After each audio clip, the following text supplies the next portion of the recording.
Heto ang mga maiinit na balita na dapat niyong tutukan mula sa FM Radio at PRTV Newsroom. Ito ang FM Radio Newsbreak. FM Radio Newsbreak. Magandang umaga mga ka-Vibes, narito na ang mga maiinit na balita para sa ating FM Radio Newsbreak. Target ng Senado na maipasa bago ang congressional recess ngayong linggo ang panukalang magbibigay kapangyarihan kay Pangulong Ferdinand Marcos Jr. na pansamantalang magsuspinde o magbaba ng excise tax sa mga produktong petrolyo. Ayon kay Senate Ways and Means Committee Chair Senator Pia Cayetano, kumpiyansa siyang maaabot ng Senado ang target na deadline bago ang recess sa Miyerkules. Hinihintay na lamang umano ng Senado ang opisyal na bersyon ng panukala mula naman House of Representatives upang agad itong maipresenta at matalakay sa plenaryo.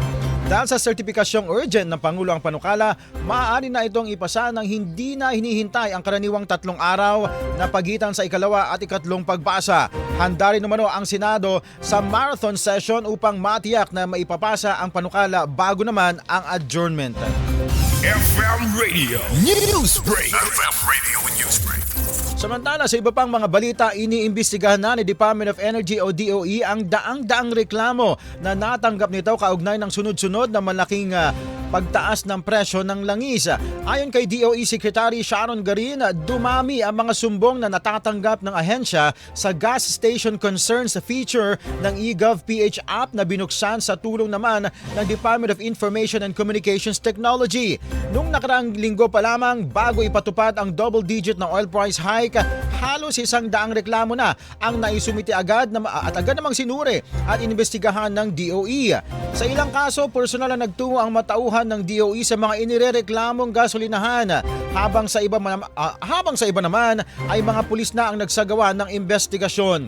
Dahil limitado ang manpower naman ng Department of Energy, nakipag-ugnayan na ito sa Department of Trade and Industry at mga law enforcement agency upang tumulong sa verifikasyon ng mga reklamo.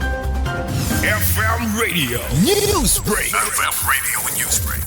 At sa ating panghuling balita naman mga ka-Vibes, inaprubahan na sa ikalawang pagbasa ng Kamara ang panukalang naglalayong palawakin ang access sa libreng tertiary education sa bansa.